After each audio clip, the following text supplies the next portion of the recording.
Hey everyone, I am coming to you live today to talk to you about how to use Trello for agents. So, if you are a real estate agent, this video is for you. If you are thinking to yourself, I need to organize myself, I need to systematize myself, I need to automate myself, this video is for you. We are going to talk about how you can create method out of your madness. And so I want to show you that because agents, we kind of live a crazy life. Things are always happening all the time.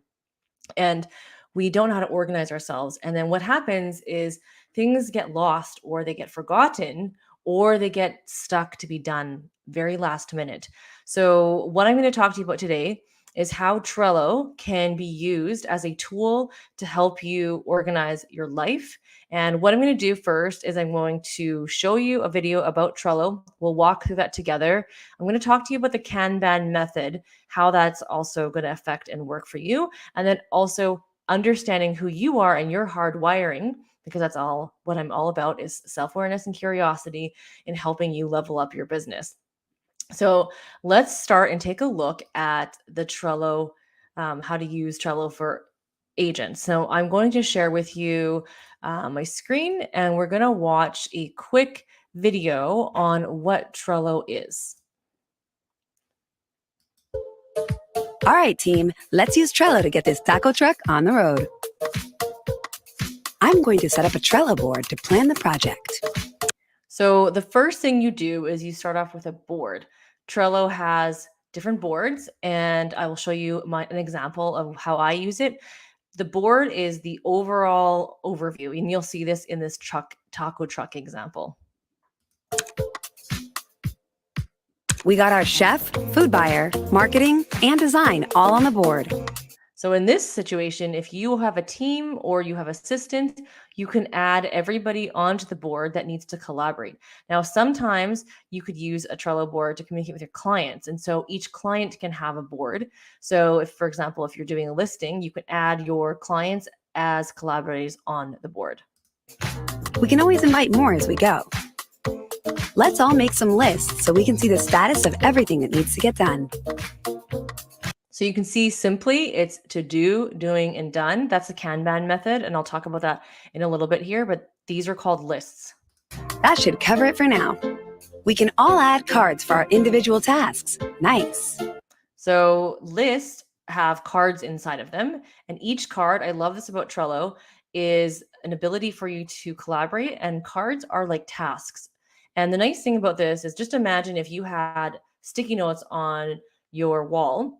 This is a way that you can actually add things within that sticky note. You can put files in there, you can tag each other and communicate in there. You can put different links and all that kind of stuff. And I'll show you how that is effective when it comes to managing your overall tasks.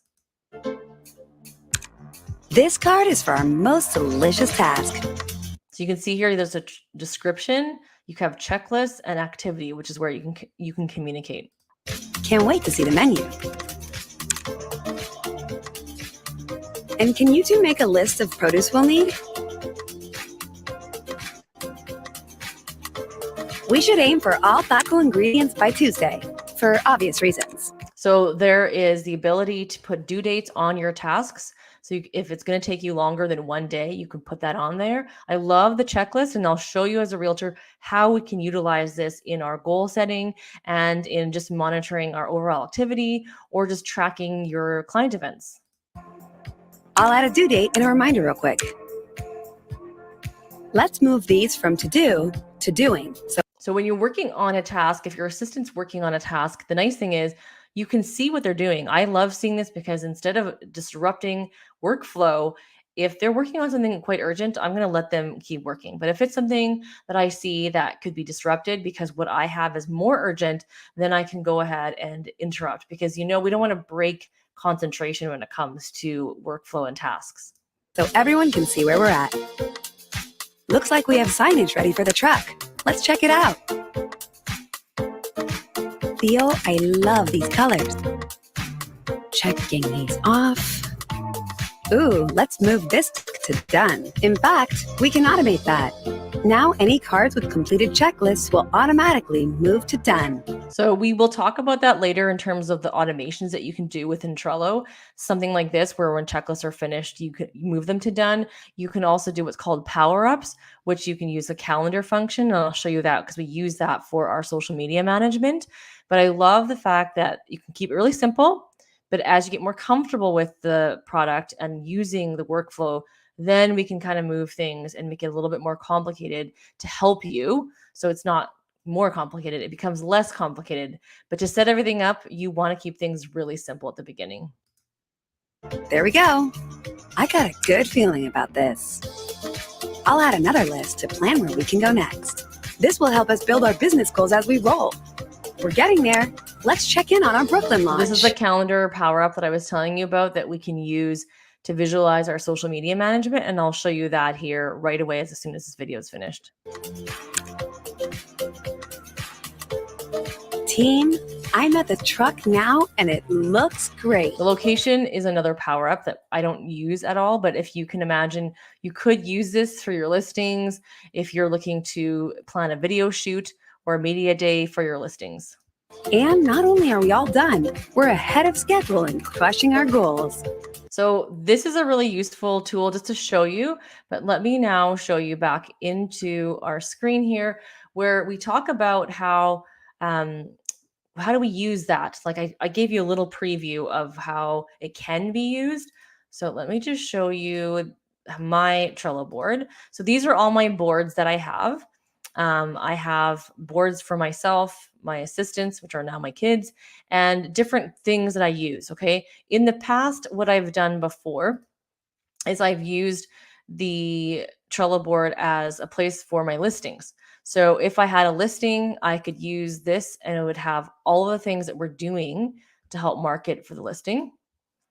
You can also use it as an administrative reference board. So we have all of our admin stuff because it gets too cluttered in our everyday task management, but we need to track these things. So here's a priority list of what's going on. If you click on this, it actually shows you the writing on there. So it's nice to see that. All of our existing key boxes, where are they located? We use Zapier, whatever you want to call it. What do we use? We have a list of what Zaps we currently use that shows up in here. And those are all of the automations that I'll talk about in a different video. You've got different references, instructions, and our workflow for listings. What happens at the pre-active stage? These are all the things that happen. What are the things that happen at listing stage? Here's all the things that happen. The nice thing is when you break this down, you're systematizing, we call it a standard of practice for your listing. So in Follow Up Boss, which is what we use, all these things, some of them actually are active tasks that come and get assigned to the assistant or to me. And sometimes they're just automatic emails that get sent out. So it's really important that you understand what's happening at every stage. Listing pending, this is the pending stage. Here's all the things that happen at that stage. And you can see that it's also easy for us to see what's going on inside of the card. If people have questions, you can see there's also attachments here. So there's a video here that shows you how to process, where to email it, any attached PDFs. So everything's really easy and simple to find. So this is our listings. And then we also have our buyer process from the beginning all the way to the end as well. And this is just a reference board so that, here's some other assistant tasks that they want to see. Our family, like event day tasks that we have, we track them all here. You could put in here kind of the description of what is happening and any other reference things. So that's one way that we use it. You can also use it. I'll just go back to the board. There are also other ways like our client care, for example, our standard of practice. What are we doing for each of our past client sphere for each month? What events are we doing and what is happening? This is some training that was happening when I was helping train past assistants. What's happening? What do the assistants have to do daily, weekly, monthly? And then what does that look like? You can put labels and due dates and checklists, right? So this gives you an idea of what to do. But like I said, you want to keep things simple for now. Just use your own board, which I'll show you here in a minute. The buyers, I like to do, you can do it as a pipeline. Now we use our CRM because it has this built in now, but before we had that, So there's a visual process to show you, hey, what's going on here? Are they going to be booked? Have they been booked? Now, are they prospective buyers? This is like when they're about to sign paperwork. Once they sign paperwork, now they're active buyers. And then when we show properties, we drag it in here when they're writing an offer. So you can imagine as a team, you can see visually what is going on. You can tag labels of each of your agents to see what's going on. If you're a solo agent, it still works really well to see what's happening in your working in your business. And you can also create one that's working on your business so you can see what's in your pipeline. You can also have one called sellers, and you can also have one called a pipeline. I believe I call mine the 90-day pipeline, just so I can see what's going on in regards to what's happening. Now, in my board specifically, now you have to ignore my extra lists. You want to look at this: to do, doing, and done. And then to do tomorrow, I have a to do today, and I also have a to do. Now I have this as my list. If anything's on the to do, it should have a due date, which you see it doesn't. That's ideal. So it actually gets done. To do today is you can drag it over. So I'm working on this, tells me in here what's happening in my to do today. If you take a look at Google Business, like what am I doing for each of these things? And it reminds me and makes checklists. When I'm done, then I can move it into done. Now you can drag things into your done and you can archive things, but you can also just leave it there so you can see what's going on. If you archive, you can always quickly search and you'll be able to find a card based on that. Now, if you want to do something tomorrow, you can put it here. So then this can all be transferred back over to here. And so this is an easy way to plan out your task management. So when you're doing social media management, this is what I do for my social media management. We have a separate board that is for content. This list here contains all of our posts. Now, what you can do is you can have a list called January, February, March, and just do cards for the specific months. Now, the reason I moved away from that is because every time I go into my calendar power up, when I create a new card, so let's say I add a card here, what's going to happen is it auto defaults into Instagram plan. I could have it move into the December plan to affiliate it with it so it doesn't have this big long list. But for me, I just find it a lot easier to just keep it in the default as I'm planning and churning things out.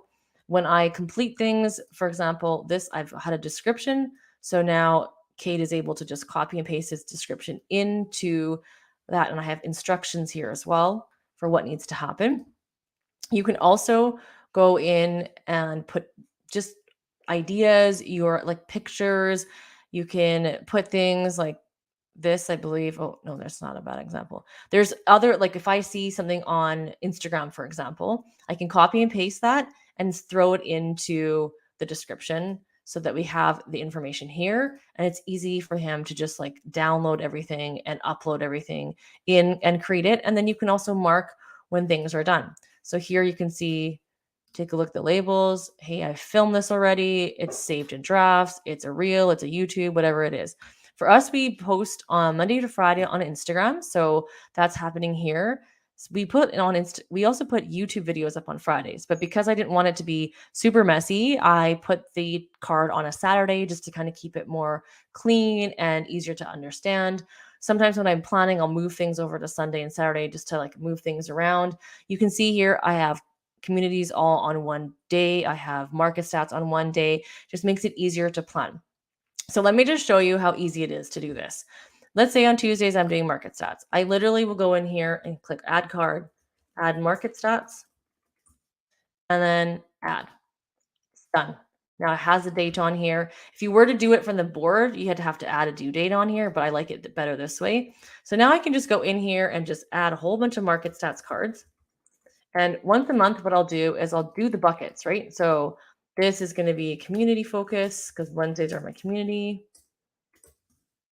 Now, once I figure out this whole month of my buckets, I like to feature listings on the Monday.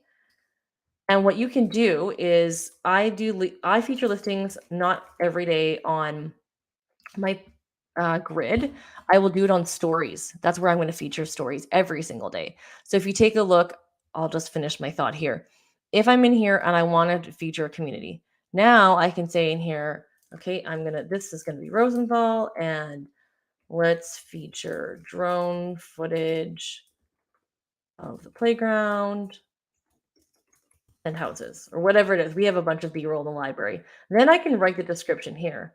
Rosenthal is a great neighborhood, etc., etc. So usually when you hire out social media management to help you, they don't know the realtor take. So this is the way that I can put in all that information, and I can add somebody in here if I wanted to collaborate. So you can add members. So I can add Cade, and then what happens is every time I update it, he's going to get a notice. The other way to notify him as well is just to do an at mention.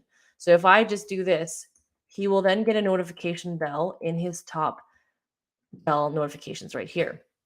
So it shows you that you're notified. If you don't notify, I can still check and see things, but I just won't get that notification bell. So that's how I use the social media management calendar. Now, if I take off this power up for calendar, you can see here, oops. When you write it, you can add a card here as well too.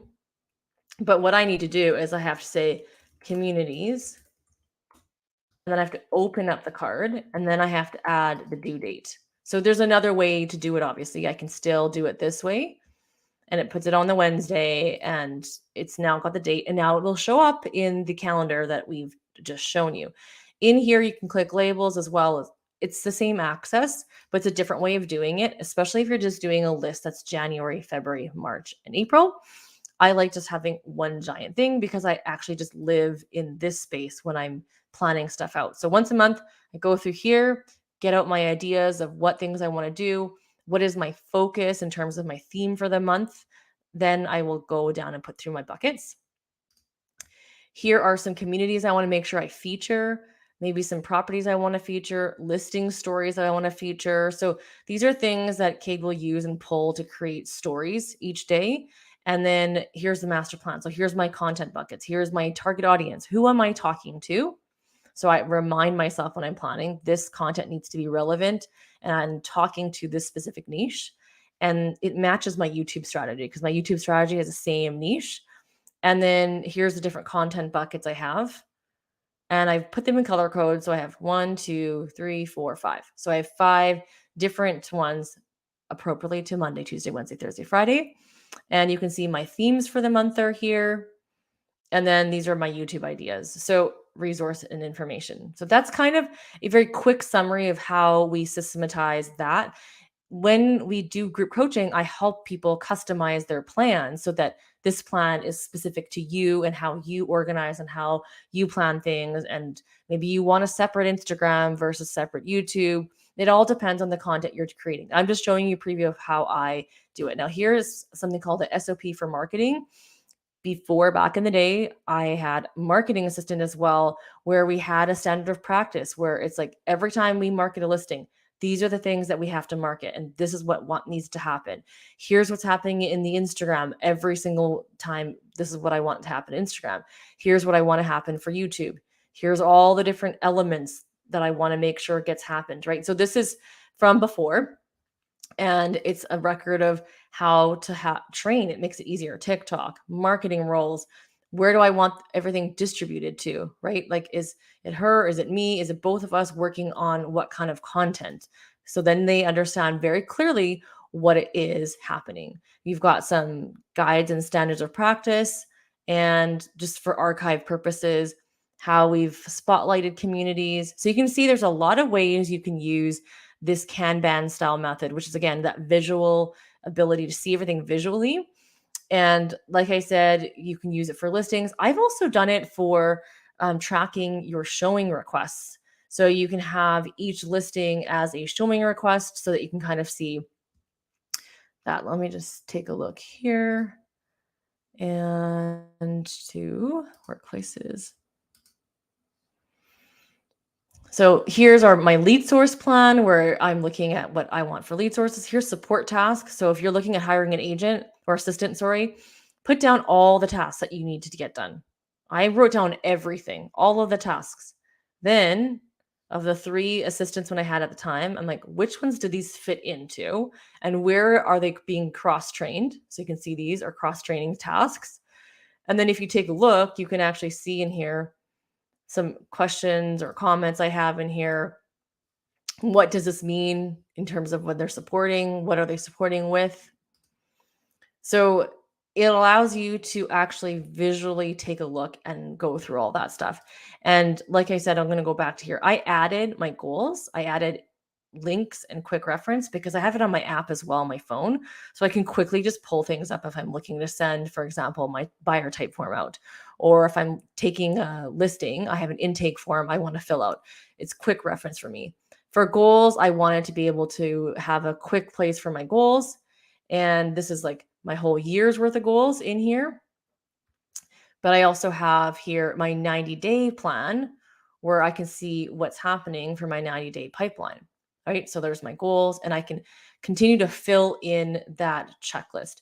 So it's really important that you understand what you're doing in order to make this all make sense to you, if that makes sense. So the biggest takeaway is Kanban is a visual signal. It is a visualization to show you what you are going to do. It's a workflow.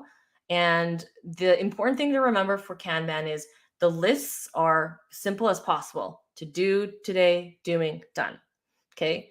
Each card is a task, not too small of a task. You don't want to write every little thing. Now, maybe at the beginning, you need to just to kind of get used to the pattern of what you're doing, but then moving it to doing to done. So you want things to flow through the day. You don't want to have things stuck there all day. If you have bigger projects, that's why I have a label that's like, hey, this is a daily thing. In another power up video, I'll do a video on a bunch of power ups that agents should use for their Trello. So calendar is one of them. Repeater task is another one where it comes every day at a certain time. So every day at this time, I want a task to show up so that I remember to get onto LinkedIn, or that I have to spend 30 minutes on Instagram to engage. I don't want to make myself a task every day to do that. So I can create one task and I'll keep doing it. That's called a power up. You can use it for your assistants.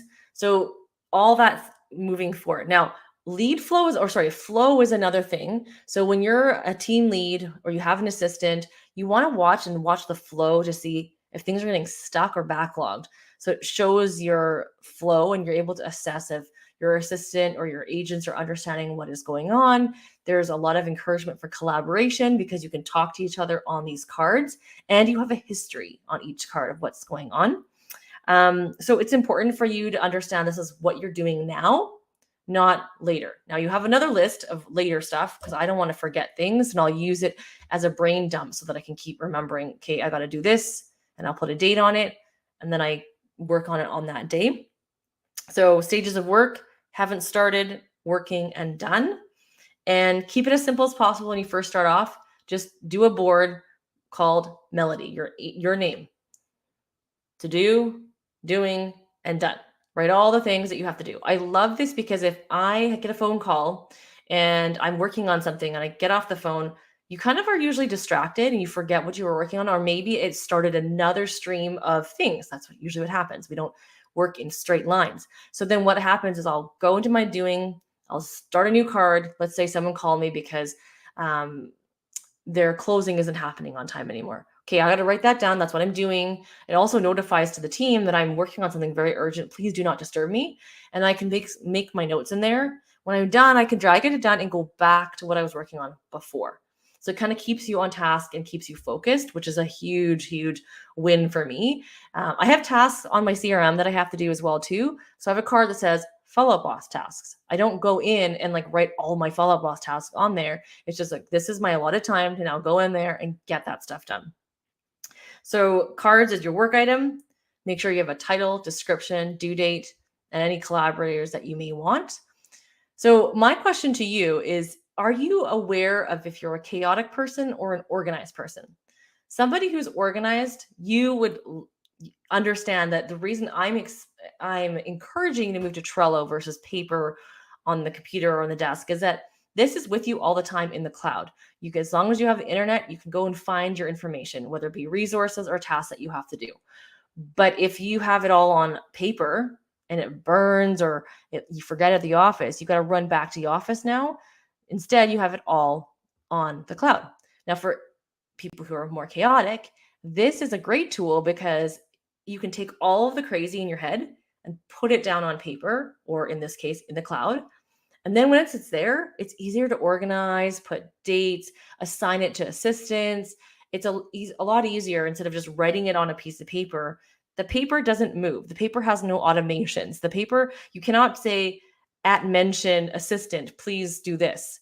Whereas on the tasks in Trello, you can tag them and then you can do that. So I think it's really important when you're creating your systems to understand the systems first starts with taking everything out of your head out and then thinking through in transaction management world what is happening with from start to finish with a buyer and with a seller.